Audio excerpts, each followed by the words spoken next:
El nuevo marido de la hermana de mi esposa se burló de mí en el almuerzo del domingo, y todos de la familia de ella rieron. Mi suegra me miró directamente los ojos y me dijo que dejara de avergonzar a nuestra familia. Entonces, decidí quedarme callado. Dejé que continuaran riéndose de mí, que siguieran con sus comentarios, que disfrutaran ese momento de superioridad que creían tener. Esperé hasta que Vanessa comenzó a hablar de la empresa donde él trabajaba, con ese tono de orgullo exagerado, presumiendo del cargo importante que supuestamente tenía. Fue ahí cuando supe que había llegado el momento. En cuanto saqué el celular del bolsillo, vi cómo las sonrisas de ellos comenzaron a desaparecer del rostro, una por una, como velas apagándose en una habitación oscura. Pero antes de contarles lo que sucedió después, necesito que entiendan algo fundamental sobre mí. Hay momentos en la vida donde uno cree que está haciendo lo correcto al mantener la boca cerrada, al ser humilde, al no presumir lo que ha conseguido. Yo pasé 52 años creyendo que esa era la forma correcta de vivir, que el respeto vendría solo, que la familia valoraría el esfuerzo callado, que no hacía falta demostrar nada a nadie. Estaba completamente equivocado, porque aprendí que hay personas que confunden tu silencio con debilidad, tu humildad con fracaso, tu discreción con insignificancia. Y cuando eso sucede, cuando cruzan esa línea invisible que separa el respeto del desprecio absoluto, algo tiene que cambiar. Esta es la historia de cómo yo aprendí esa lección del modo más difícil, frente a toda mi familia, en un almuerzo de domingo que jamás olvidaré. Mi nombre es Otavio Salas. Tengo 52 años. Soy el esposo de Bárbara, el yerno de Regina, el cuñado de Vanessa. Durante 25 años he sido parte de esta familia. Y durante todo ese tiempo, mantuve algo en secreto. No por vergüenza, no por miedo, sino porque así me enseñaron mis padres. Ellos me dijeron que un hombre de verdad no necesita anunciar sus logros, que el trabajo habla por sí solo, que la humildad es la mayor de las virtudes. Crecí en un barrio donde el lujo era tener comida todos los días de la semana. Mi padre trabajaba en una fábrica textil, turnos de 12 horas, manos ásperas y espalda doblada a los 40 años. Mi madre limpiaba casas, 3 diferentes cada día, volvía tan cansada que apenas podía cenar con nosotros. Yo era el mayor de 4 hermanos. Aprendí desde niño que si quería algo, tenía que conseguirlo yo mismo. A los 14 años ya repartía periódicos antes de ir a la escuela.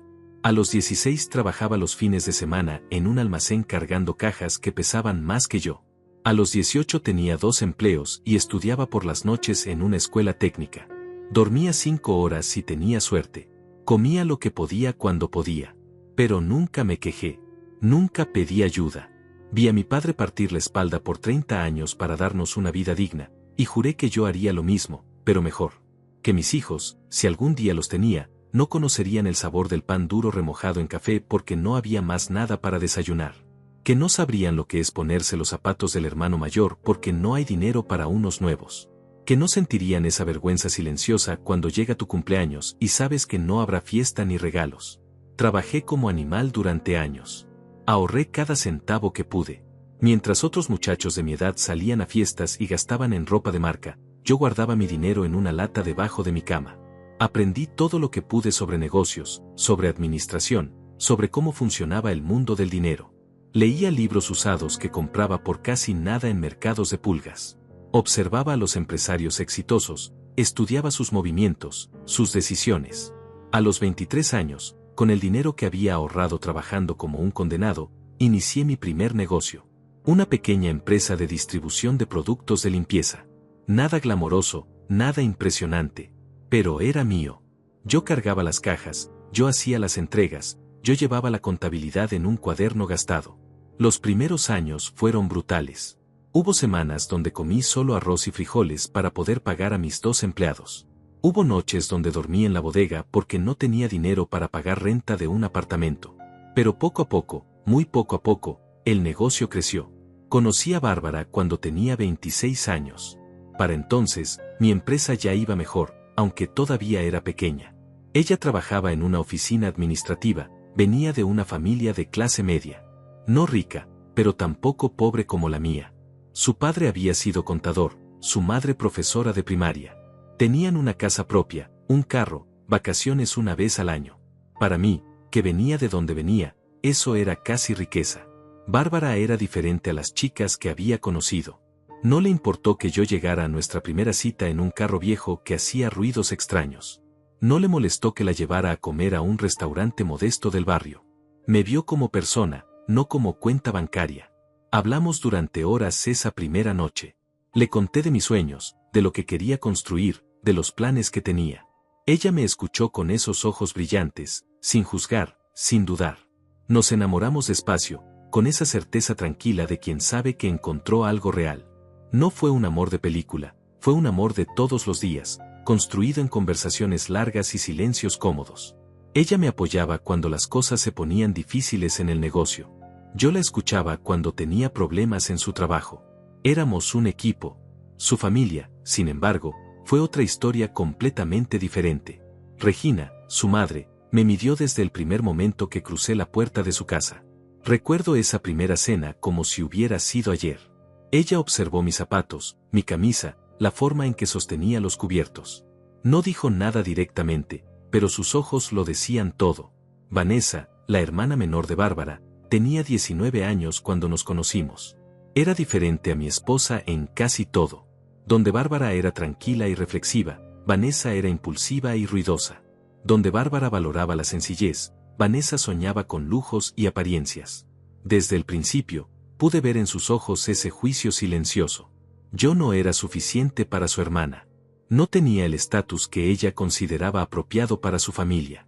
Pero me casé con Bárbara de todos modos. Fue una boda simple, en un salón pequeño, con los amigos más cercanos y la familia.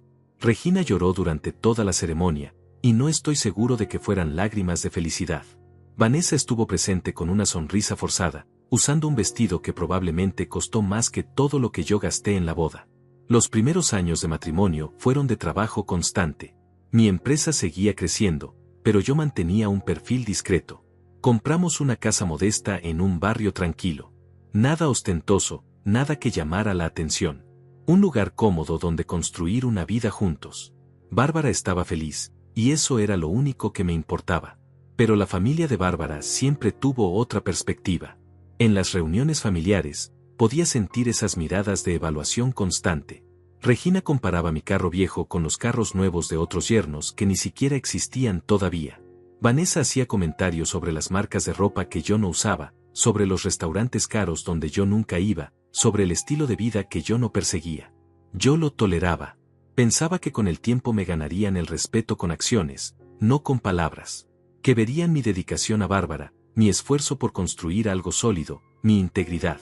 Seguí trabajando en silencio, reinvirtiendo cada ganancia en el negocio, expandiendo poco a poco, contratando más personal, abriendo nuevas rutas de distribución. A los 30 años, mi empresa ya no era tan pequeña. Teníamos contratos con varias cadenas de supermercados, una flota de vehículos de entrega, casi 40 empleados. Pero yo seguía vistiendo con la misma sencillez, manejando el mismo carro, viviendo en la misma casa. No necesitaba demostrarle nada a nadie. O eso creía. Fue en esa época cuando comenzaron los problemas financieros de Regina. Su esposo había fallecido 5 años antes, dejándole la casa pero pocas inversiones. Su pensión de profesora apenas cubría los gastos básicos. Un día, Bárbara llegó a casa preocupada. Su madre necesitaba $8,000 para reparaciones urgentes de la casa. El techo tenía goteras, la instalación eléctrica era un peligro, las tuberías estaban por colapsar. No lo pensé 2 veces. Le di el dinero a Bárbara esa misma noche. Efectivo, en un sobre. Le dije que se lo diera a su madre como un préstamo sin intereses, que lo pagara cuando pudiera. Bárbara me abrazó con lágrimas en los ojos, agradeciéndome por ser tan generoso con su familia. Regina aceptó el dinero, pero nunca me agradeció directamente. Cuando fui a visitarla 2 semanas después, la casa estaba siendo reparada. Ella me ofreció café con una sonrisa educada y distante, como si yo fuera un trabajador social haciendo su labor. No mencionó el dinero.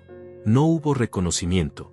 Solo esa cortesía fría que me hacía sentir como un extraño en esa familia a pesar de estar casado con su hija. Nunca me devolvió esos $8,000. Y yo nunca los pedí de vuelta. Un año después, Vanessa necesitaba dinero para terminar sus estudios universitarios.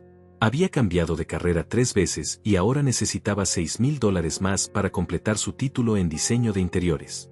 Regina llamó a Bárbara llorando, diciendo que no tenía forma de ayudar a su hija menor, que se sentía una mala madre por no poder darle esa oportunidad. De nuevo, saqué el dinero. $6,000 en un cheque a nombre de Vanessa.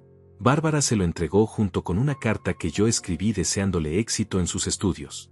Vanessa llamó 2 días después para agradecer, pero su voz sonaba más obligada que genuina, como si estuviera cumpliendo con un protocolo social más que expresando gratitud real.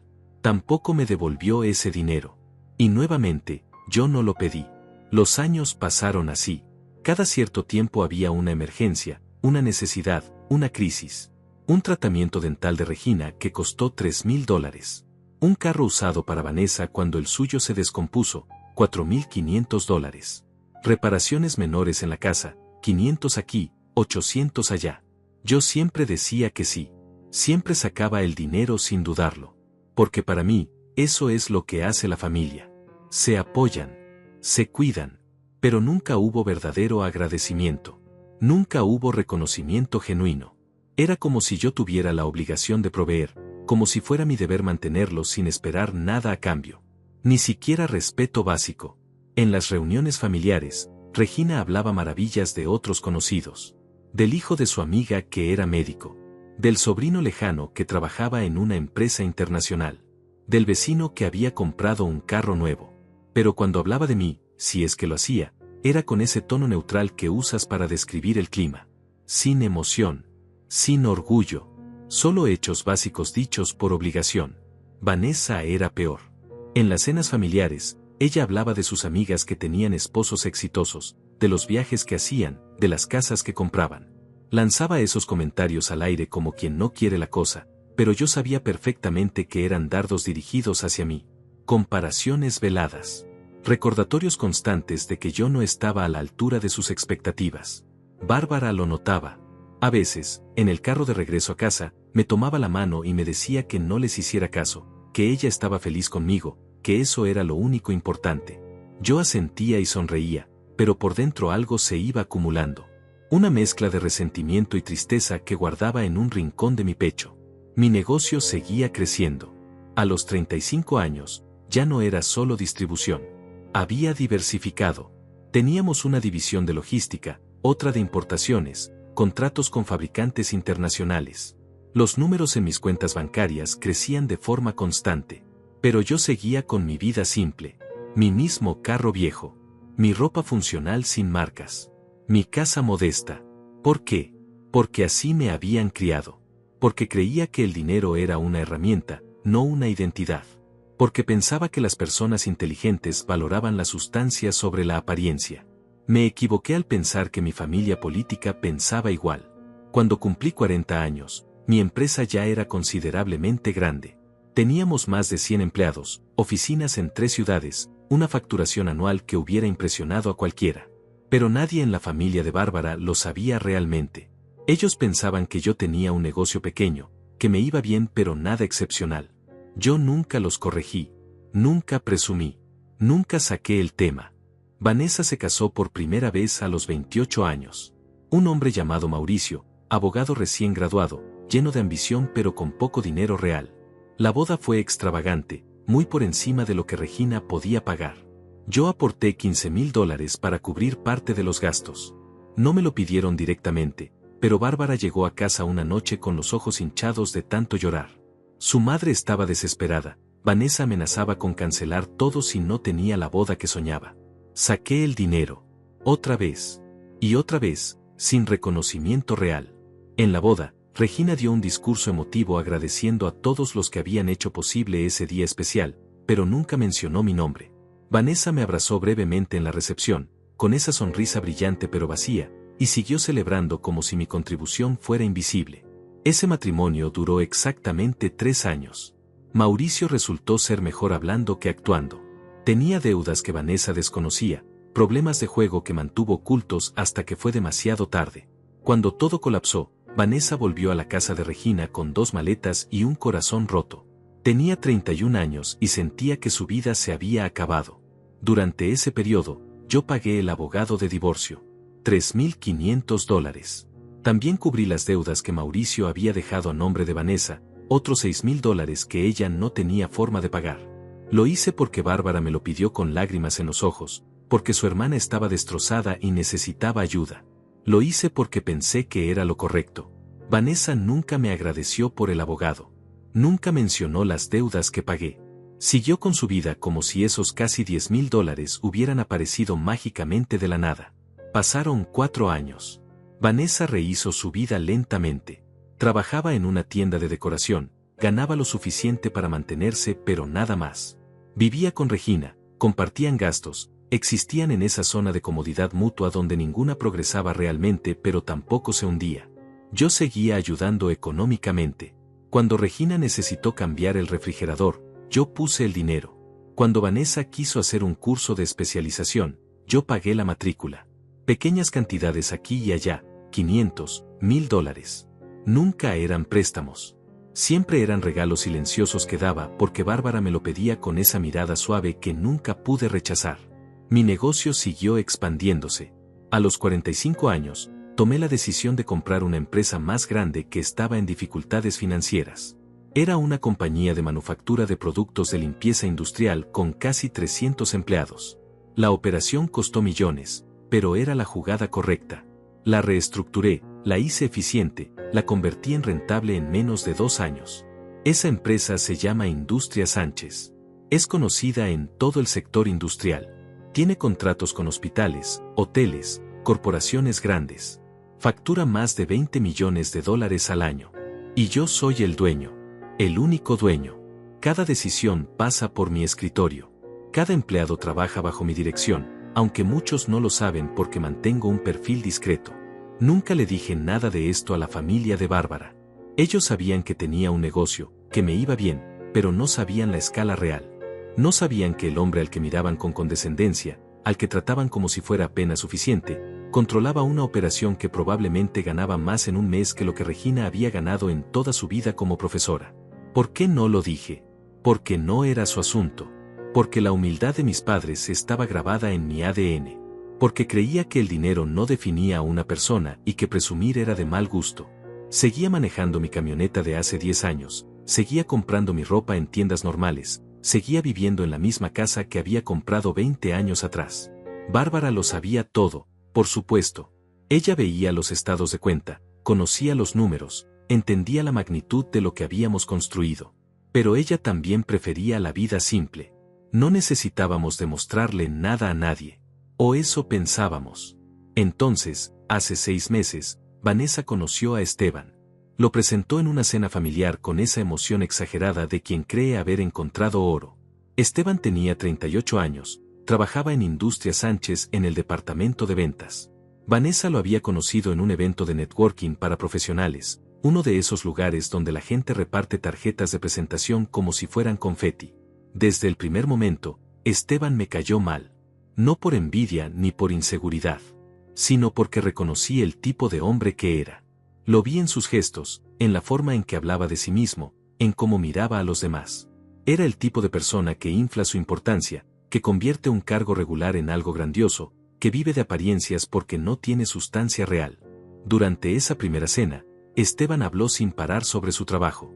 Según él, era gerente regional de ventas en Industria Sánchez, manejaba cuentas millonarias, tenía un equipo de 15 personas bajo su mando. Hablaba con ese tono de autoridad falsa que usa la gente insegura para impresionar. Yo escuchaba en silencio. Sabía exactamente quién era Esteban en mi empresa. No era gerente regional. Era supervisor de ventas de una división pequeña. Tenía 3 personas en su equipo, no 15. Su salario era de $4,000 mensuales, decente pero nada extraordinario. No manejaba cuentas millonarias, manejaba contratos medianos con clientes locales. Pero no dije nada. Me senté ahí, comiendo en silencio, mientras él construía su castillo de mentiras. Vanessa lo miraba con admiración, Regina sentía impresionada, incluso Bárbara parecía sorprendida por lo exitoso que sonaba este nuevo hombre en la vida de su hermana. Esteban me preguntó a qué me dedicaba. Le dije simplemente que tenía un negocio de distribución. Él asintió con esa sonrisa condescendiente, como si entendiera perfectamente que mi pequeño negocio no era nada comparado con su posición importante en una gran corporación. No lo corregí. No tenía sentido en ese momento. Los meses siguientes fueron de noviazgo acelerado. Vanessa estaba completamente enamorada, o al menos enamorada de la imagen de éxito que Esteban proyectaba. Regina estaba encantada de ver a su hija menor finalmente con alguien que parecía tener futuro. Las reuniones familiares se llenaron de conversaciones sobre planes de boda, sobre la carrera ascendente de Esteban, sobre el futuro brillante que les esperaba. Esteban comenzó a mostrar su verdadera personalidad poco a poco. En cada reunión familiar, encontraba formas sutiles de menospreciar a otros. Comentarios sobre los carros que la gente manejaba, sobre la ropa que usaban, sobre los lugares donde vivían. Siempre envueltos en humor, siempre con una sonrisa, pero con veneno debajo. Y yo me convertí en su blanco favorito. Comenzó con cosas pequeñas. Comentarios que sonaban como bromas, pero que llevaban intención. En una cena familiar, Esteban notó mi camioneta estacionada afuera y dijo en voz alta, con esa risa falsa, que era admirable que yo mantuviera vivo un vehículo tan antiguo, que eso hablaba de mi carácter práctico. Todos rieron. Yo sonreí educadamente y seguí comiendo. Otra vez, comentó sobre mi camisa. Dijo que le gustaba mi estilo retro, que era refrescante ver a alguien que no se dejaba llevar por las modas actuales. Regina rió y agregó que yo siempre había sido de gustos simples. Vanessa miró mi camisa con esa expresión de lástima que duele más que cualquier insulto directo. Esteban hablaba constantemente sobre su trabajo, sobre las reuniones importantes que tenía, sobre las decisiones estratégicas en las que participaba, sobre lo difícil que era manejar equipos grandes y presupuestos millonarios. Yo lo escuchaba y calculaba mentalmente cuánto de lo que decía era exageración y cuánto era mentira directa. La respuesta era casi todo. En mi empresa, yo tenía acceso a todos los registros de personal. Sabía exactamente cuánto ganaba Esteban, cuál era su posición real, cuáles eran sus responsabilidades verdaderas. Él era un empleado competente pero no excepcional. Sus números de ventas eran promedio. No había nada malo con su desempeño, pero tampoco había nada extraordinario. Pero en la mesa familiar, él era prácticamente el director ejecutivo de Industria Sánchez. Y nadie cuestionaba sus historias porque sonaban bien, porque querían creer que Vanessa finalmente había encontrado a alguien exitoso. Las comparaciones se volvieron más frecuentes. Esteban hablaba de los restaurantes caros donde llevaba a Vanessa, de los regalos que le compraba, del estilo de vida que podían permitirse gracias a su posición. Miraba alrededor de la mesa, esperando admiración, y la recibía de Regina y Vanessa sin ningún esfuerzo. Bárbara comenzó a notar la tensión. En el carro de regreso a casa después de las reuniones, me preguntaba si estaba bien, si los comentarios de Esteban me molestaban. Yo le decía que no, que era solo un hombre inseguro tratando de impresionar, que no valía la pena darle importancia. Pero la verdad es que sí me molestaba. No por envidia, sino por el principio. Por la falta de respeto disfrazada de humor. Pasaron 3 meses y Esteban y Vanessa anunciaron su compromiso. Una cena especial en la casa de Regina, con champán y brindis emocionados. Regina lloró de felicidad abrazando a su hija menor. Vanessa brillaba con ese anillo que Esteban le había comprado, probablemente con crédito que tardaría años en pagar, pero que se veía impresionante bajo las luces. Esteban dio un discurso. Habló sobre cómo había encontrado en Vanessa a su alma gemela, sobre los planes que tenían juntos, sobre la vida que iban a construir. Mencionó que pronto comprarían un departamento en una zona exclusiva de la ciudad, que Vanessa podría dejar de trabajar si quería, que él tenía los medios para darle la vida que merecía. Yo sabía que era mentira. Con su salario de $4,000 mensuales, difícilmente podría comprar un departamento en una zona exclusiva a menos que tuviera ahorros significativos o ayuda familiar. Y según su archivo de personal, no tenía nada de eso. Había pedido un adelanto de sueldo 6 meses atrás por problemas financieros. Pero nuevamente, no dije nada.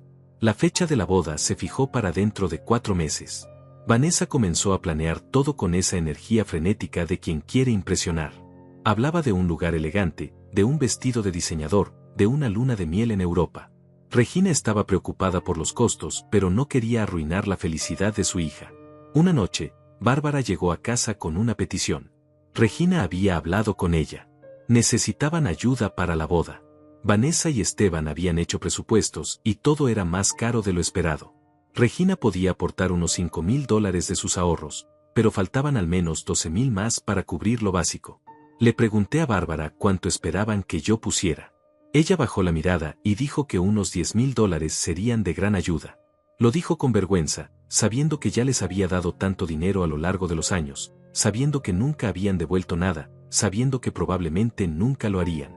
Yo acepté. Otra vez. $10,000 para la boda de Vanessa con un hombre que me despreciaba sin saber quién era yo realmente. Lo hice porque Bárbara me lo pidió, porque era importante para ella, porque seguía creyendo que la familia debía apoyarse. Pero esta vez, algo dentro de mí comenzó a cambiar. Una pequeña grieta en mi paciencia infinita. Le di el dinero a Bárbara en un cheque. Ella se lo entregó a Regina, quien lo aceptó con un gracias breve y siguió con los planes de boda. Vanessa nunca me llamó para agradecer. Esteban nunca supo que yo había pagado una parte significativa de su boda. Y probablemente era mejor así, porque su ego no hubiera soportado la verdad. Las semanas previas a la boda fueron intensas. Las reuniones familiares se multiplicaron, todas centradas en los preparativos. Esteban llegaba a cada una con nuevas historias sobre su trabajo, sobre un ascenso que supuestamente estaba por recibir, sobre un bono que le darían pronto. Yo revisaba mentalmente los registros de mi empresa y sabía que nada de eso era verdad. En una de esas reuniones, Esteban me preguntó directamente si mi negocio iba bien. Lo dijo con ese tono paternalista, como un adulto preguntándole a un niño sobre su día en la escuela. Le respondí que iba bien, gracias por preguntar. Él asintió y dijo que si alguna vez necesitaba consejos sobre cómo hacer crecer un negocio, él tenía mucha experiencia en estrategia corporativa y estaría feliz de ayudar. La mesa quedó en silencio por un momento.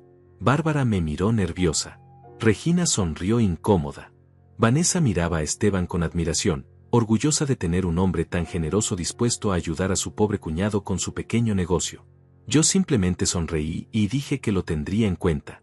No valía la pena. Todavía no. La boda fue exactamente lo que Vanessa quería. Elegante, costosa, llena de gente que apenas conocía pero que necesitaba impresionar. Esteban lució impecable en su traje caro, probablemente también comprado a crédito. Los votos fueron emotivos, las fotos perfectas para las redes sociales, la recepción digna de una revista.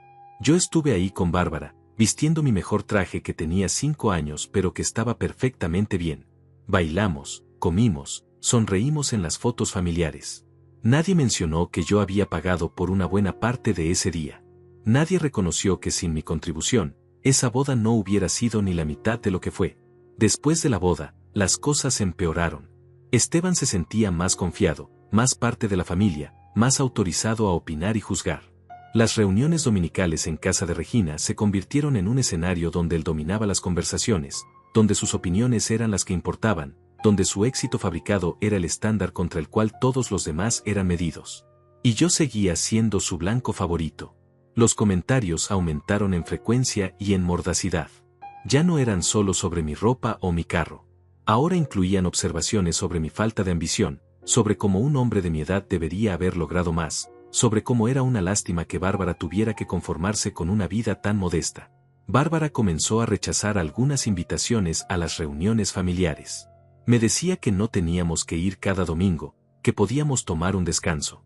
Yo sabía que lo hacía por mí, porque veía cómo me afectaban los comentarios de Esteban aunque yo intentara ocultarlo. Pero yo seguía aceptando ir. No quería que Regina pensara que estábamos alejándonos, no quería darle la satisfacción a Esteban de saber que sus palabras me molestaban. Fue en uno de esos almuerzos dominicales, hace exactamente 3 semanas, cuando todo cambió para siempre. Era un día soleado de octubre. Llegamos a la casa de Regina a las 12 del mediodía como siempre. Vanessa y Esteban ya estaban ahí, sentados en el comedor, bebiendo vino blanco y riendo de algo en el celular de él. Regina estaba en la cocina terminando de preparar la comida. El olor a pollo asado llenaba la casa. Todo parecía normal, como cualquier otro domingo de los últimos 25 años. Pero algo en el aire se sentía diferente. Había una energía extraña, una tensión que yo no podía identificar todavía. Nos sentamos a la mesa. Regina trajo la comida, sirvió los platos con esa meticulosidad que siempre tenía. Esteban abrió otra botella de vino, sirvió copas para todos excepto para mí porque yo siempre prefería agua. Comenzamos a comer y la conversación fluyó sobre temas triviales al principio. El clima, las noticias, algún chisme del vecindario. Entonces Esteban comenzó a hablar sobre su trabajo otra vez. Dijo que había tenido una semana muy intensa, muchas reuniones importantes, decisiones cruciales que tomar. Vanessa lo interrumpió para agregar que él estaba siendo considerado para una promoción grande, que pronto podría convertirse en director de toda la división de ventas. Yo seguía comiendo en silencio. Sabía que no había ninguna promoción en proceso. Había revisado los planes de reestructuración de la empresa la semana anterior y el nombre de Esteban no aparecía en ninguna lista de ascensos. Pero lo dejé hablar. Que disfrutara su fantasía. Regina estaba impresionada.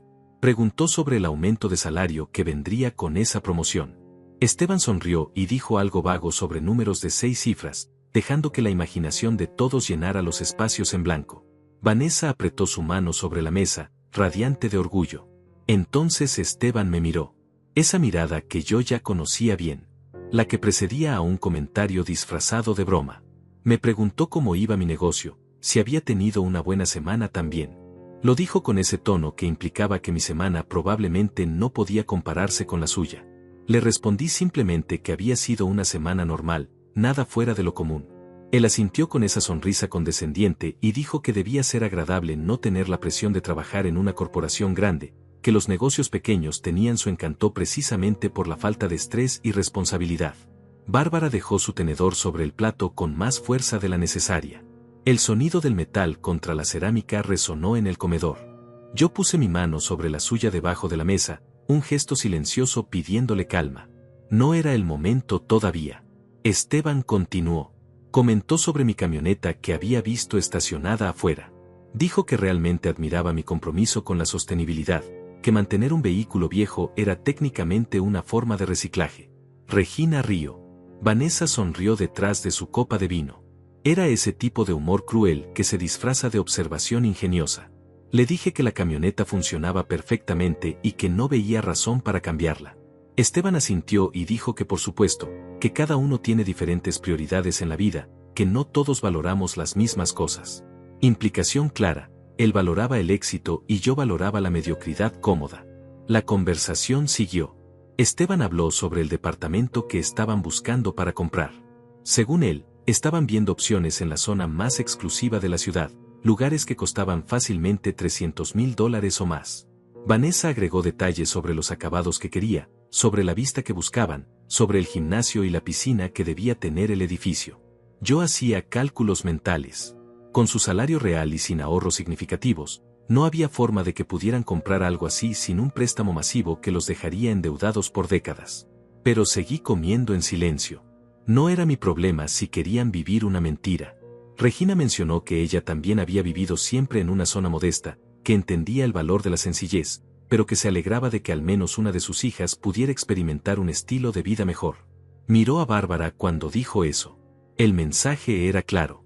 Vanessa había elegido bien, Bárbara había elegido mal. Bárbara apretó mi mano debajo de la mesa. Yo seguía tranquilo, al menos externamente. Por dentro, algo comenzaba a moverse. Esa grieta en mi paciencia se estaba expandiendo lentamente. Esteban entonces comentó sobre mi ropa. Dijo que tenía un amigo que trabajaba en una tienda de ropa para hombres y que podía conseguirme un descuento si quería actualizar mi guardarropa. Lo dijo como un favor genuino, como si realmente estuviera preocupado por mi apariencia. Pero sus ojos decían otra cosa. Decían que yo era un proyecto de caridad, alguien que necesitaba ayuda para verse presentable. Le agradecí pero dije que estaba bien con mi ropa actual. Él insistió, dijo que en el mundo corporativo la imagen es importante, que aunque yo no trabajara en ese ambiente, igual debería considerar mejorar mi presentación personal. Que nunca se sabe cuándo uno podría necesitar hacer una buena impresión. Vanessa apoyó a su esposo. Dijo que Esteban solo estaba tratando de ayudar, que no había nada malo en querer verse bien, que la imagen personal refleja el éxito profesional de una persona. Regina asintió y agregó que siempre había pensado que yo podría esforzarme un poco más en mi apariencia. Ahí fue cuando crucé los brazos sobre la mesa y miré directamente a Esteban. Le pregunté si él creía que la ropa cara hacía a una persona más valiosa. Él pareció sorprendido por la pregunta directa. Tartamudeó algo sobre profesionalismo y primeras impresiones. Le dije que entendía, que solo quería aclarar su punto de vista. El ambiente en la mesa cambió. Se puso tenso. Regina me miró con esos ojos que decían que no causara problemas. Vanessa frunció el ceño. Bárbara me apretó la mano más fuerte, no estaba segura si para frenarme o para apoyarme. Esteban se recuperó rápido. Sonrió y dijo que no quería ofenderme, que solo estaba haciendo una observación amistosa entre familia, que entendía que no todos teníamos los recursos para invertir en imagen personal y que eso estaba bien, que cada quien hace lo que puede con lo que tiene. Esa frase se quedó flotando en el aire. Cada quien hace lo que puede con lo que tiene. Como si yo fuera pobre. Como si estuviera luchando. Como si no tuviera opciones. Sentí algo caliente subir por mi pecho, pero lo contuve. Respiré profundo y seguí comiendo. No era el momento. Todavía no. Esteban, envalentonado por mi silencio, continuó. Comenzó a hablar sobre las diferencias generacionales en el mundo laboral. Dijo que su generación entendía la importancia de la ambición, del networking, de estar siempre buscando la siguiente oportunidad. Que las generaciones anteriores, y me miró cuando dijo esto, tendían a conformarse con lo seguro, con lo conocido, sin arriesgarse a crecer realmente. Regina asintió pensativa. Vanessa miraba a su esposo con admiración, como si estuviera pronunciando una verdad profunda. Bárbara había soltado mi mano y ahora tenía los puños cerrados sobre su regazo. Yo podía ver su mandíbula tensa, su respiración controlada. Ella estaba a punto de explotar, pero yo le hice una señal sutil con la mirada. Espera. Esteban siguió construyendo su argumento. Dijo que él siempre había sido ambicioso, que desde joven supo que no quería una vida ordinaria, que se propuso metas altas y trabajó duro para alcanzarlas. Que ahora, a sus 38 años, estaba exactamente donde quería estar. En una posición de poder en una empresa importante, ganando bien, con un futuro brillante por delante. Hizo una pausa dramática y luego me miró directamente. Me preguntó, con ese tono de falsa curiosidad, si yo alguna vez había aspirado a algo más grande. Si alguna vez había soñado con tener una carrera en una corporación real, con subir escalafones, con tener influencia y poder. O si siempre había estado cómodo con mi pequeño negocio de distribución. La mesa entera me miraba esperando mi respuesta. Regina con esa expresión de lástima apenas disimulada. Vanessa con curiosidad genuina, como si realmente quisiera entender por qué su cuñado carecía de ambición. Bárbara con furia contenida, esperando que yo finalmente me defendiera. Y Esteban con esa sonrisa de superioridad, saboreando su momento de gloria. Tomé un sorbo de agua. Dejé el vaso sobre la mesa con cuidado. Limpié mis labios con la servilleta. Y respondí con calma que cada persona define el éxito de manera diferente, que para mí el éxito siempre había sido poder dormir tranquilo por las noches sabiendo que había trabajado con honestidad y que había mantenido a mi familia bien. Esteban rió. Una risa corta y condescendiente. Dijo que esa era una respuesta muy diplomática, pero que en el fondo todos sabemos que el éxito se mide en logros tangibles. En posiciones, en salarios, en el respeto que te gana tu título profesional. Que él no estaba juzgando, solo siendo honesto sobre cómo funciona el mundo real. Regina decidió intervenir. Dijo que Esteban tenía razón en cierto sentido, que vivimos en una sociedad donde la apariencia y la posición importan. Que ella siempre había querido que sus hijas se casaran con hombres exitosos, con hombres que pudieran proveer no solo lo básico sino también comodidades. Miró a Bárbara cuando dijo esto y agregó que ella sabía que Bárbara era feliz, pero que no podía negar que había esperado algo diferente para ella. Eso fue un golpe bajo, directo al corazón. Bárbara se puso pálida. Sus ojos se llenaron de lágrimas que se negaba a dejar caer. Yo sentí ese calor en mi pecho convertirse en fuego. Pero me mantuve quieto, tranquilo, esperando. Esteban, viendo que tenía audiencia receptiva, decidió ir más lejos. Comenzó a hablar sobre mi padre. Dijo que Bárbara le había contado que mi padre trabajó toda su vida en una fábrica, que nunca tuvo estudios universitarios, que murió sin haber logrado mucho. Dijo que entendía que mi crianza había sido humilde y que probablemente eso explicaba mi falta de ambición, que uno tiende a replicar los patrones que conoce. Me habló sobre mi padre muerto, con ese tono de psicólogo amateur, con esa condescendencia insoportable, como si entendiera algo de mi vida, de mis sacrificios, de mi camino. Vanessa permanecía en silencio ahora, tal vez sintiendo que Esteban había ido demasiado lejos. Pero Regina asentía, como si finalmente alguien estuviera diciendo las verdades incómodas que ella siempre había pensado. Esteban continuó. Dijo que no había nada de malo en venir de orígenes humildes, que de hecho era admirable, pero que lo triste era cuando una persona no podía trascender esos orígenes. Cuando se quedaba atrapada en la mentalidad de la escasez, sin poder ver las oportunidades que el mundo moderno ofrece. Que personas como yo, y me señaló directamente, éramos víctimas de nuestro propio condicionamiento. Respiré profundo. Conté hasta 10 mentalmente. Miré a Bárbara que ahora tenía lágrimas rodando por sus mejillas. Miré a Regina, que evitaba mi mirada. Miré a Vanessa, que miraba su plato incómoda. Y miré a Esteban, que sonreía triunfante, disfrutando cada segundo de mi supuesta humillación. Entonces Regina decidió rematar. Me miró directamente y dijo con voz firme que ya era suficiente. Que yo dejara de avergonzar a nuestra familia con mi actitud defensiva. Que Esteban solo estaba siendo sincero, que tal vez necesitaba escuchar estas verdades para finalmente hacer algo con mi vida. Que ella siempre me había tratado bien a pesar de mis limitaciones, pero que ya estaba cansada de pretender que todo estaba bien cuando claramente yo no estaba a la altura de lo que su familia merecía. Avergonzar a nuestra familia. Esas palabras resonaron en mi cabeza. Yo, que había pagado las reparaciones de su casa. Yo, que había financiado los estudios de Vanessa. Yo, que había cubierto sus gastos médicos, sus emergencias, sus caprichos durante más de 2 décadas. Yo era la vergüenza de la familia. Bárbara se levantó de la mesa abruptamente. Su silla raspó el piso con un sonido áspero. Estaba a punto de gritarles a todos, podía verlo en su rostro. Pero yo levanté mi mano suavemente, pidiéndole que se detuviera.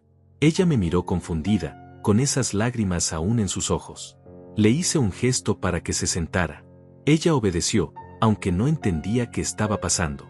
Miré a Regina, luego a Esteban, luego a Vanessa, y sonreí. Una sonrisa tranquila, casi resignada.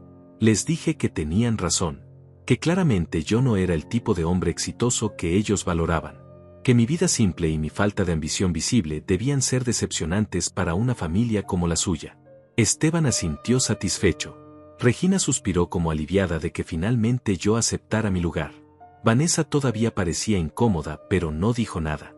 Y yo seguí sonriendo, porque sabía lo que venía. Dejé que el silencio se extendiera un momento. Luego, como si acabara de recordar algo, dije que era interesante que estuviéramos hablando de éxito y ambición justamente hoy. Que casualmente había estado pensando mucho sobre esos temas últimamente. Que era curioso cómo las apariencias podían engañar, cómo la gente proyecta una imagen que no siempre refleja la realidad. Esteban frunció el ceño ligeramente. Preguntó a qué me refería exactamente. Yo sonreí más ampliamente y dije que solo era una observación general, nada personal. Que había aprendido en mis años de negocio que muchas personas inflan sus logros, que exageran sus posiciones, que construyen castillos de arena que se derrumban cuando alguien mira de cerca. El ambiente cambió sutilmente. Esteban ya no sonreía tanto. Vanessa lo miró a él y luego a mí, tratando de entender hacia dónde iba esta conversación. Regina parecía confundida. Bárbara me miraba intensamente, empezando a comprender que algo estaba por suceder. Vanessa, tratando de llenar el silencio incómodo, comenzó a hablar sobre Industria Sánchez. Dijo que era una empresa maravillosa, que Esteban tenía tanta suerte de trabajar ahí, que la compañía tenía una reputación excelente en el sector. Que ella había investigado sobre la empresa después de que Esteban empezara a trabajar ahí, y estaba impresionada por su tamaño y alcance. Vanessa continuó hablando. Dijo que Industria Sánchez era una de las empresas más grandes del sector industrial en toda la región, que tenía contratos con hospitales, hoteles, corporaciones enormes. Que empleaba a cientos de personas y facturaba millones cada año. Que Esteban era parte de algo realmente grande, algo importante, algo que marcaba la diferencia en el mercado. Esteban asentía con esa sonrisa falsa de modestia. Dijo que sí, que la empresa era impresionante, que se sentía privilegiado de ser parte de la estructura de liderazgo, que trabajar en una organización de ese calibre le había enseñado mucho sobre cómo funcionan las grandes operaciones comerciales. Yo escuchaba en silencio. Mi corazón latía más rápido ahora, pero mi rostro permanecía tranquilo. Este era el momento. Había esperado 25 años para este momento sin saberlo. Toda esa humildad, todo ese silencio, todo ese aguante, había sido preparación para estos próximos minutos. Regina comentó que era admirable que una empresa tan grande confiara en Esteban para posiciones de tanta responsabilidad. Que eso hablaba de su capacidad, de su educación, de su profesionalismo. Que Vanessa había elegido bien, que finalmente tenía un hombre que podía darle la vida que merecía. Vanessa tomó la mano de Esteban sobre la mesa. Dijo que ella siempre supo que él era especial, que desde el primer día que lo conoció vio su potencial. Que trabajar en Industria Sánchez no era cualquier cosa, que solo los mejores llegaban a esa empresa y solo los excepcionales ascendían como él lo estaba haciendo. Esteban comenzó a elaborar otra historia. Dijo que justamente esa semana había tenido una reunión con algunos de los directores de la empresa, que habían discutido estrategias de expansión para el próximo año, que su opinión había sido muy valorada, que le habían pedido específicamente su perspectiva sobre ciertos mercados, que sentía que finalmente estaba donde debía estar, en la mesa donde se toman las decisiones importantes. Yo saqué mi celular del bolsillo, lentamente, sin urgencia, como quien solo está revisando la hora o respondiendo un mensaje casual. Pero el simple gesto hizo que todos me miraran. Había algo en la forma en que lo hice, algo en mi expresión, que capturó su atención inmediatamente. Vi cómo las sonrisas comenzaron a desvanecerse. Primero la de Esteban, que de repente parecía nervioso sin saber exactamente por qué. Luego la de Vanessa, que me miraba con confusión. Regina frunció el ceño, molesta por la interrupción. Solo Bárbara tenía una expresión diferente. Ella me conocía. Sabía que algo estaba pasando. Desbloqueé mi celular con calma. Abrí mi aplicación de correo electrónico. Busqué unos mensajes específicos que había guardado justamente para una ocasión como esta, aunque nunca pensé que esa ocasión realmente llegaría. Los encontré rápidamente. Estaban organizados en una carpeta especial que había creado semanas atrás. Esteban preguntó con voz tensa si todo estaba bien, si necesitaba atender algo urgente de mi negocio. Lo dijo con ese tono que intentaba sonar casual pero que traicionaba su incomodidad creciente. Yo levanté la vista del celular y sonreí. Le dije que sí, que todo estaba perfectamente bien, que solo estaba verificando algo que había mencionado Vanessa. Vanessa preguntó qué había mencionado ella. Yo respondí que lo de Industria Sánchez, que me había dado curiosidad cuando empezó a hablar sobre la empresa, que era interesante escuchar sobre ella desde la perspectiva de un familiar. El silencio en la mesa se volvió denso, pesado, como aire antes de una tormenta. Le pregunté a Esteban si le gustaba trabajar ahí, si la cultura de la empresa era buena, si sus superiores lo trataban bien, si sentía que su trabajo era valorado. Él respondió cautelosamente que sí, que era un excelente lugar para trabajar, que tenía muy buenas relaciones con sus supervisores y colegas. Asentí pensativo. Le dije que eso era importante, tener buenas relaciones laborales, que en las empresas grandes la política interna podía ser complicada, que era fácil perderse en la estructura si uno no tenía las conexiones correctas, que me alegraba que él hubiera logrado navegar eso exitosamente. Regina interrumpió con impaciencia. Preguntó a dónde quería llegar con todo esto, que si tenía algo que decir, lo dijera directamente en lugar de dar vueltas, que todos estábamos en familia y no había necesidad de juegos. Yo la miré y le sonreí. Le dije que tenía razón, que la familia debería ser honesta entre sí, que la transparencia era importante. Miré mi celular nuevamente. Busqué un documento específico, una hoja de cálculo que contenía toda la estructura organizacional de Industria Sánchez. Nombres, posiciones, salarios, responsabilidades. Todo actualizado hasta la semana anterior. Lo abrí y lo estudié por un momento, como si estuviera leyendo algo nuevo aunque lo había visto docenas de veces. Esteban se movió incómodo en su silla. Preguntó qué estaba mirando en mi teléfono. Si había algo que él pudiera ayudarme a entender. Su voz sonaba tensa ahora, defensiva. Vanessa lo miró confundida, sin entender por qué su esposo parecía tan nervioso de repente. Levanté la vista del celular y miré directamente a Esteban. Le pregunté si podíamos tener una conversación honesta sobre su trabajo. Él asintió lentamente, con los ojos fijos en mi celular como si fuera una bomba a punto de explotar. Le dije que apreciaba mucho la honestidad y que esperaba que él también la valorara. Le pregunté cuál era su posición exacta en Industria Sánchez. Él respondió que era gerente regional de ventas, como había mencionado antes. Le pregunté de cuántas personas era responsable. Él dijo que tenía un equipo de alrededor de 15 personas. Le pregunté cuál era su salario aproximado. Él vaciló, dijo que eso era personal, pero que estaba en el rango de lo que se esperaría para alguien en su posición. Asentí lentamente. Le dije que entendía, que la compensación era un tema sensible, que no quería ponerlo incómodo, pero que tenía curiosidad porque, verás, yo conozco bastante bien esa industria, que mi pequeño negocio de distribución, aunque modesto, me había dado cierta exposición al sector, que había tenido que estudiar a la competencia, entender cómo operaban las empresas grandes. Regina preguntó impaciente qué relevancia tenía todo esto, que si solo estaba tratando de hacer conversación sobre negocios, que este no era el momento ni el lugar, que habíamos venido a un almuerzo familiar, no a una reunión de trabajo. Yo le dije que tenía razón, que me disculpaba por desviar la conversación, pero que lo que tenía que decir era relevante para la familia. Volví a mirar a Esteban. Le pregunté si sabía quién era el dueño de Industria Sánchez. Él parpadeó, confundido por la pregunta. Dijo que la empresa era privada, que tenía un dueño único pero que era alguien que mantenía un perfil bajo, que él nunca lo había visto en persona, que toda la comunicación pasaba a través de los directores ejecutivos. Sonreí. Le dije que eso era interesante, que un dueño con perfil bajo en una empresa tan grande era poco común en estos días, que la mayoría de los empresarios exitosos les gustaba la visibilidad, el reconocimiento público, pero que algunos preferían trabajar desde las sombras, enfocados en los resultados más que en la imagen. Bárbara me apretó el brazo suavemente. Ella sabía exactamente lo que estaba haciendo ahora. Sus lágrimas se habían secado y en su rostro había aparecido algo nuevo. Una expresión entre asombro y orgullo.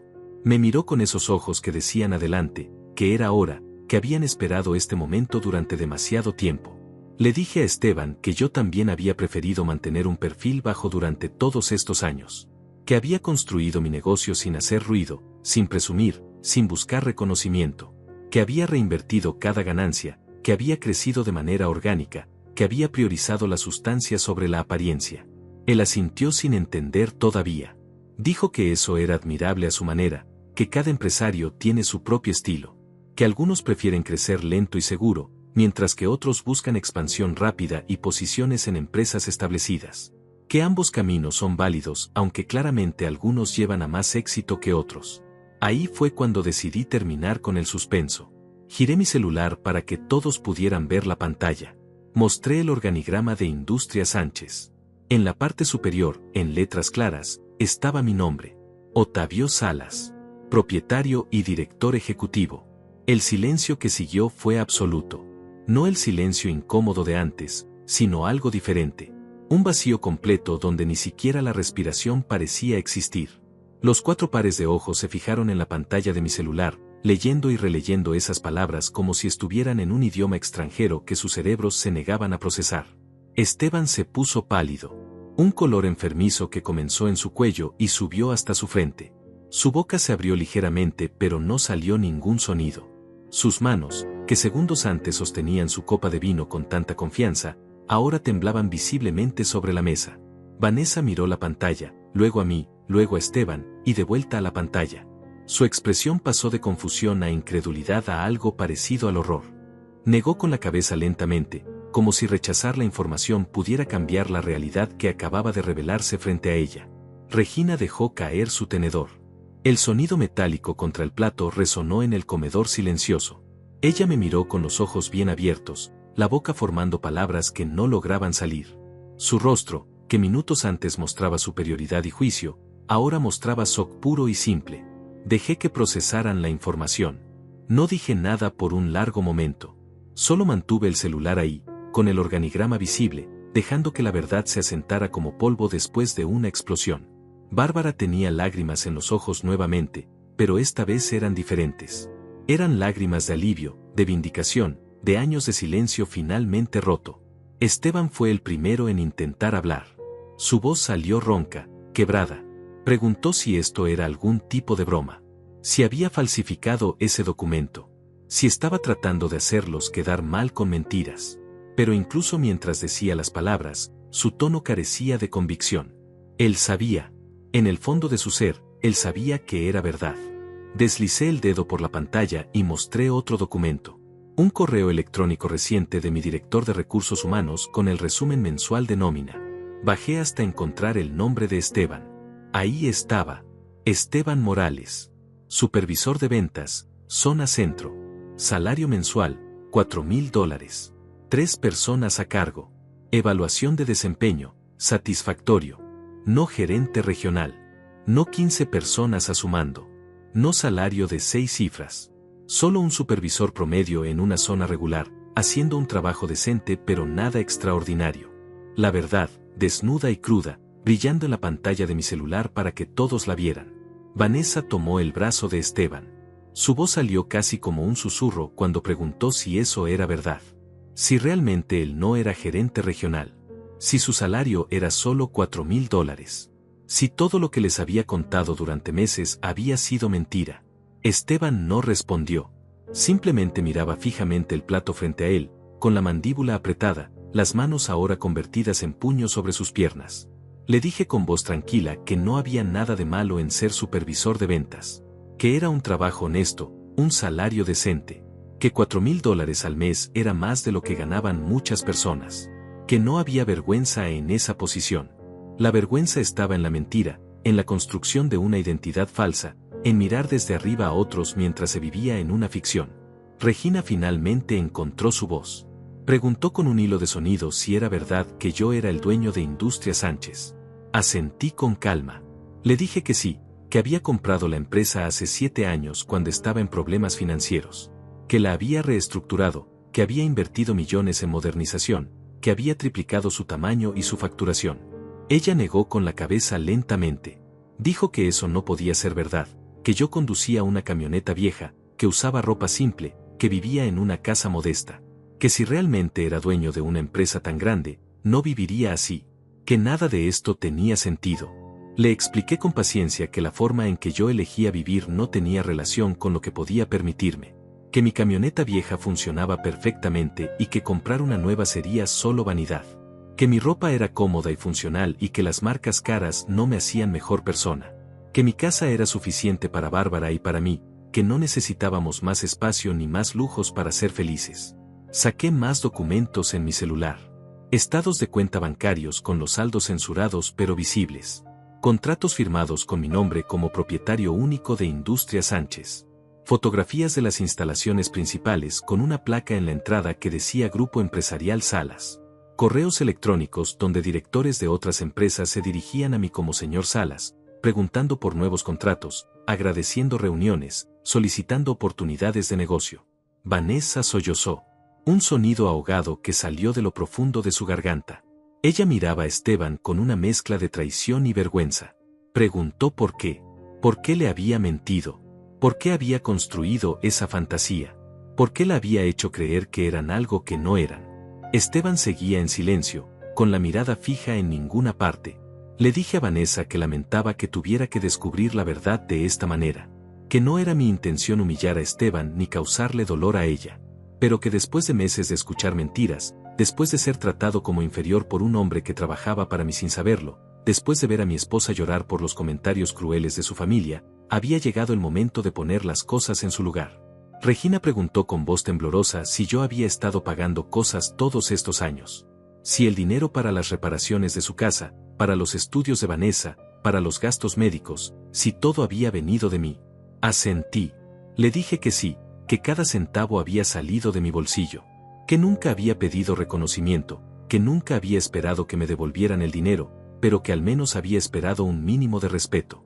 Saqué una libreta de mi bolsillo trasero, una pequeña libreta donde había llevado registro durante años. No porque planeara cobrar algún día, sino porque mi formación humilde me había enseñado a llevar cuentas de todo. Abrí la primera página y comencé a leer en voz alta. $8,000 para reparaciones de la casa en 2013. $6,000 para terminar los estudios de Vanessa en 2014. $3,000 para tratamiento dental de Regina en 2015. $4,500 para el carro usado de Vanessa en 2016. $15,000 para la primera boda de Vanessa en 2017. $3,500 para el abogado de divorcio en 2020. $6,000 para cubrir las deudas de Mauricio ese mismo año. Y $10,000 más para esta segunda boda hace 4 meses. Seguí leyendo. $500 aquí para una reparación del techo. $800 allá para cambiar la caldera. $1,200 para un nuevo refrigerador. Cantidades más pequeñas pero constantes a lo largo de los años. Sumaban en total más de $65,000.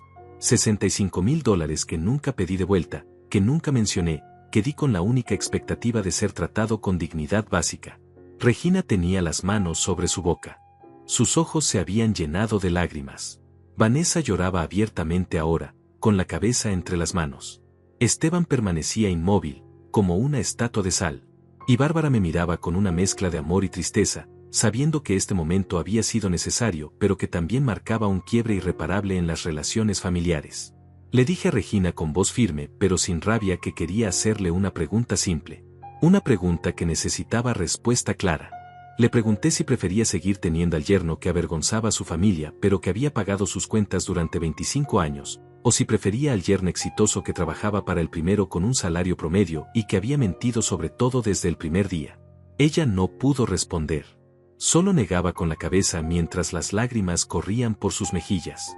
Le dije que no necesitaba responder ahora, que podía pensarlo con calma, pero que yo ya había tomado mi decisión, que ya no iba a tolerar más el desprecio, las comparaciones, los comentarios pasivo-agresivos, que había guardado silencio por 25 años esperando que el respeto viniera naturalmente, pero que ahora entendía que algunas personas solo respetan lo que pueden ver y tocar. Me levanté de la mesa. Bárbara se levantó conmigo inmediatamente, tomando mi mano. Le dije a Regina que agradecía los años que me había recibido en su casa, que no guardaba rencor personal contra ella, pero que a partir de este momento, nuestras visitas serían menos frecuentes y bajo términos muy diferentes, que ya no toleraría ser tratado como ciudadano de segunda clase en esta familia. Miré a Vanessa y le dije con suavidad que lamentaba que tuviera que pasar por esto, que ella no tenía la culpa de las mentiras de Esteban, que esperaba que pudiera encontrar la claridad que necesitaba para tomar las decisiones correctas sobre su futuro. Ella asintió sin levantar la mirada, todavía llorando en silencio. Finalmente miré a Esteban. Él levantó la vista por primera vez desde la revelación. Sus ojos estaban rojos, su rostro descompuesto. Le dije que el lunes por la mañana esperaba verlo en mi oficina. No para despedirlo, porque su trabajo había sido satisfactorio hasta ahora, pero para tener una conversación honesta sobre expectativas, sobre integridad, sobre cómo uno se comporta dentro y fuera de la empresa. Que si quería mantener su empleo, necesitaba demostrar que podía trabajar con honestidad y humildad. Él asintió débilmente. No había arrogancia en ese gesto. No había excusas. Solo un hombre que acababa de ver su castillo de mentiras derrumbarse completamente frente a las personas que más quería impresionar. Bárbara y yo caminamos hacia la puerta. Nadie nos detuvo. Nadie dijo nada. El silencio en esa casa era más pesado que cualquier palabra que pudieran haber pronunciado. Salimos al aire fresco de la tarde, subimos a mi camioneta vieja que tanto habían ridiculizado, y nos alejamos de ahí. Durante el camino a casa, Bárbara finalmente habló. Me preguntó por qué había esperado tanto tiempo. ¿Por qué había tolerado años de humillaciones cuando podía haberles dicho la verdad en cualquier momento? ¿Por qué había dejado que la trataran como si hubiera hecho una mala elección al casarse conmigo? Le expliqué que había querido creer que el respeto vendría por sí solo, que había pensado que mis acciones hablarían más fuerte que mis palabras, que había sido criado para ser humilde, para no presumir, para dejar que el trabajo demostrara mi valor, pero que ahora entendía que la humildad sin límites se convierte en invitación al abuso, que algunas personas interpretan tu silencio como debilidad y tu generosidad como obligación. Ella lloró el resto del camino, no de tristeza, sino de alivio, de liberación, de años de cargar con el peso de defender un matrimonio que su familia consideraba inferior. Me dijo que me amaba, que siempre había estado orgullosa de mí, que nunca le había importado el dinero sino el hombre que yo era. Le creí. Siempre le había creído. Los días siguientes fueron extraños. Regina llamó varias veces pero Bárbara no respondió. Vanessa envió mensajes de texto pidiendo hablar, diciendo que necesitaba tiempo para procesar todo. Esteban no se comunicó para nada hasta el lunes por la mañana, cuando apareció en mi oficina exactamente a las 8. Esa reunión fue breve y profesional. Le dejé claro que su empleo no estaba en peligro por lo que había pasado fuera del trabajo, pero que esperaba un comportamiento intachable de ahí en adelante, que las mentiras sobre su posición y salario debían terminar inmediatamente, que si quería crecer en la empresa, lo haría por mérito real, no por historias infladas. Él aceptó todo sin discutir. Parecía un hombre diferente, más pequeño, despojado de toda la bravuconería falsa. 2 semanas después, recibí una carta de Regina, escrita a mano en papel fino, con esa caligrafía perfecta que solo las profesoras de su generación dominaban. En ella, pedía disculpas. Decía que había sido injusta, que había juzgado mal, que había permitido que sus propios prejuicios cegaran su percepción, que había valorado las apariencias sobre la sustancia y que ahora veía el error de esa forma de pensar. Decía que entendía si yo no quería volver a hablarle, que no esperaba perdón inmediato, pero que quería que supiera que había reflexionado profundamente sobre los últimos 25 años, sobre todo el dinero que yo había dado sin pedir nada a cambio, sobre la paciencia que había mostrado frente a tanto desprecio, que se avergonzaba de cómo me había tratado y de cómo había permitido que otros me trataran. No respondí la carta de inmediato. Necesitaba tiempo para procesar mis propios sentimientos. La rabia se había disipado después de ese domingo, reemplazada por algo más tranquilo. No era satisfacción exactamente, porque no había disfrutado causando dolor. Era más bien claridad. La sensación de finalmente haber establecido límites que debía haber establecido hace décadas. Un mes después del incidente, Vanessa se separó de Esteban. No fue un divorcio inmediato, pero se mudó de vuelta con Regina. Él se quedó en el pequeño departamento que habían estado alquilando, no en la zona exclusiva que habían prometido, sino en un barrio modesto que era todo lo que realmente podían permitirse. La separación fue tranquila, sin drama público, solo dos personas reconociendo que su relación había sido construida sobre mentiras. Bárbara y yo comenzamos a visitar a Regina nuevamente, pero con menos frecuencia. Una vez al mes en lugar de cada semana. Y bajo términos completamente diferentes. Yo ya no era el yerno silencioso que aceptaba cualquier comentario. Era un hombre que conocía su valor y que exigía ser tratado en consecuencia. Regina lo entendió y respetó esos límites. Vanessa eventualmente se disculpó conmigo en persona. Fue incómodo y emotivo. Dijo que había estado tan deslumbrada por la imagen de éxito que Esteban proyectaba que había ignorado las señales de alarma. Que había sido cruel conmigo porque secretamente sentía lástima por su hermana, pensando que Bárbara se había conformado con menos. Que ahora veía cuán equivocada había estado. Le dije que la perdonaba. Que entendía que todos cometemos errores, que todos nos dejamos engañar por las apariencias a veces. Que esperaba que esta experiencia le enseñara a valorar la honestidad sobre la ostentación, la sustancia sobre la imagen. Ella prometió que lo haría. Esteban continuó trabajando en mi empresa. Nunca volvimos a hablar del incidente más allá de esa primera reunión del lunes. Él hizo su trabajo calladamente, sin presumir, sin inventar historias. 6 meses después, basándome puramente en su desempeño mejorado, le di un pequeño aumento y más responsabilidades. No porque lo necesitara, sino porque creo en segundas oportunidades para quienes demuestran verdadero cambio. Han pasado 3 meses desde aquel domingo. Mi vida no ha cambiado mucho externamente. Sigo manejando la misma camioneta. Sigo usando la misma ropa simple. Sigo viviendo en la misma casa modesta. Pero algo fundamental cambió internamente. Ya no cargo con el peso de ser invisible en mi propia familia. Ya no acepto el desprecio disfrazado de humor. Ya no confundo la humildad con la autoanulación. Aprendí que el respeto no viene de la edad ni de la relación familiar. Viene de los límites que estableces y mantienes. Que cuando toleras el desprecio, le enseñas a la gente exactamente cómo tratarte. Que el silencio puede ser dignidad o puede ser debilidad, dependiendo de cuándo lo uses y por qué. Mi padre solía decirme que un hombre de verdad no necesita anunciar sus logros. Tenía razón en parte, pero ahora sé que también hay momentos donde el silencio no es virtud sino cobardía. Donde dejar que las mentiras prosperen es permitir la injusticia. Donde defender tu dignidad no es orgullo sino necesidad. Esa tarde de domingo, cuando saqué mi celular del bolsillo y vi las sonrisas desaparecer de sus rostros, no fue venganza. Fue liberación. Fue el fin de 25 años viviendo como fantasma en mi propia historia. Fue reclamar mi lugar, no como el mejor o el más exitoso, sino simplemente como alguien que merece respeto básico. Y si tuviera que hacerlo de nuevo, si pudiera volver atrás con todo el conocimiento que tengo ahora, solo cambiaría una cosa. No habría esperado 25 años. Habría establecido esos límites desde el primer día.